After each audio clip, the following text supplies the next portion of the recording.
what happened. And she wouldn't get up. She was sitting next to you still.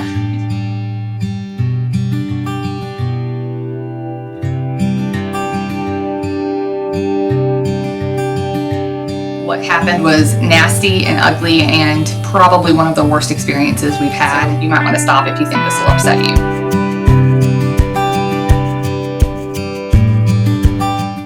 Yeah, so we got to Houston at 6 and we Ubered from the airport to our hotel. Yeah. The hotel wasn't the best, wasn't the worst. Ooh, it was pretty close. We got luckily we got a discount from the American Cancer Society.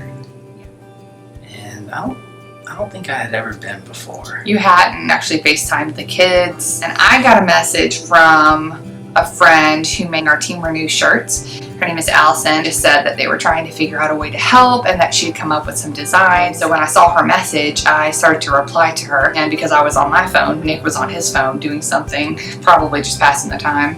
And another waiter walks past our table seating someone else. It was a woman, well kept, probably in her 40s is my guess. She was dressed nicely. Yeah, just dressed like she was going out to have dinner. She did not look or seem crazy, but we found out that looks can be deceiving. Yeah. As she walks by, she sees, I guess we were both on our phone, and she just makes a comment about how people are always on their phone. Yeah, and we'll family it up. We'll family it up, yeah. And gloss over some parts, but yes. The comments, it wasn't said to us, right? But it was said in a way that it was intended for us to hear. You know, she just says her thing and goes to her table. It's across the restaurant. Of course, April heard it and she kind of gets riled up. And from my perspective, I thought, first of all, who are you? And, you know, why do you think you have any sort of right to weigh in on the decisions that someone else is making? And especially because you just really don't know what anyone else is going through. The lady sits down. We can't see her at this point. We're not looking for her. April's kind of already upset a little bit by the comment, but she's venting to me, which is okay. For whatever reason, about 4.5 seconds after she sits down, she decides to walk back to our table. And she goes up to April. Asked me if I want her to take a selfie for me. But just really strange and just aggressive. Right. And I don't she really was know what right she was next to our, like she was in our space already at that point. And I said, for your information, what I'm doing right now is I'm trying to talk with a friend who's helping put together a fundraiser for my husband's brain cancer. And for most normal people, they back off. You back off. You stop and you go away. Because clearly the people you're speaking to have bigger issues to worry about. So this lady decides that she's not going to back off. She's actually just going to double down and become more aggressive and nasty and antagonistic, and I guess see how far she could push the situation. She was either on like some kind of drug or she was psychotic, because nobody does what she did. Yeah, so she, still speaking to April, she kind of, does the fake pity thing. Oh, is your husband dying? He's got brain cancer. Oh, that's so sad. She said a lot more that I'm not going to repeat. We're not going to say everything. It was, that was the mild comments. She just keeps going and going. So then she sits down next to my husband, starts to stroke his arm, and sees his scar on his head, and says, "Oh, you really are dying. Oh, you poor thing." I think I was just in shock.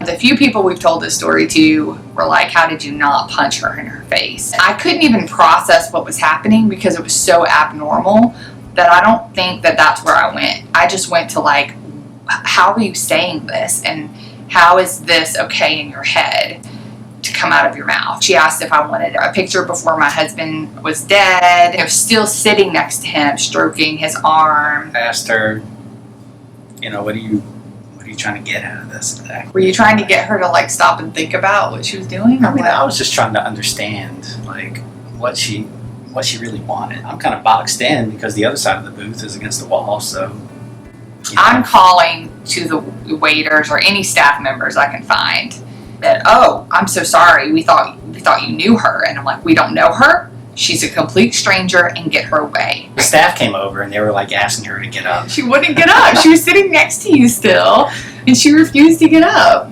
On the phone with the police right then. She said, please call HPD. He knew that I was gonna lose, and he's telling me, it's fine, I'm fine, and she's crazy. Something's clearly wrong with her. And so when I locked in on him, I was able to stop listening to her. I mean, I know she was still going, but I wasn't listening to what she was saying. Things that you would never even think to yourself. They're asking her to get up from the booth, and she's not moving. I don't know why we didn't just walk out of the restaurant. We need to get away from her right now. Managers are over there, the wait staff. I mean, there were a bunch of employees. Like 6, 7 people. And because when they finally got us away from her, they just did a circle around her so that she couldn't follow us. I kind of expected her to Like push through or something. push through or start Yelling. swinging or pull a knife out. I don't really know what she's capable of, but yelling at us from across the restaurant. One of the waiters that was kind of helping deal with the situation, maybe it was a manager, he said the police took her Yes. away, Hopefully which implies arrested. She but either hopefully got arrested or got put in a mental hospital. She needed help, and she either needed to come off a drug or go on a drug. Shook up for sure. It was just wild. The staff was great. They did everything that they could. And even in the midst of that, we know that people are still good. Yes. In general. That's been one experience here, and everything else has been Everything good. else has been great. You know, there are people who are troubled in some way, and that comes out at times. You know, we hope that either way that she has gotten whatever help she needs. I hope that she never does that to anyone ever again. Yes. Everyone has been supportive, and really just well beyond anything that we could predict. It definitely took reminding myself of all of the good to just see past that experience, because everything else that people have done for us throughout this process has definitely added up to a sum of complete support and some of the best experiences that we've had. We've never really had to lean on people like this. The hospital MD Anderson is incredible. amazing. And we'll make a future video on MD Anderson. And you know, everyone else that we've met while we've been here has been a pleasant experience. I don't want whoever's watching this to say, "Oh, Houston's terrible." No. Because it's not terrible. Obviously, we want to be home, and we're ready to leave when we can. But not until that's the best decision for Right. our family. Right. And the best decision for our family is the best care that Nick can get. So that's being here, and that's fine. Houston has a medical district that is just enormous, just full of every resource for anyone who's sick. And we feel very lucky to be here, even though our first day here ended very traumatically. So that's our story time. Sorry, it's not as full of all the details as the actual event, but you get the idea. Yeah, we'll tell a happy story next time. Maybe we'll tell them about Dan's house. Oh, Dan's house. We'll definitely do a video on Dan's house soon.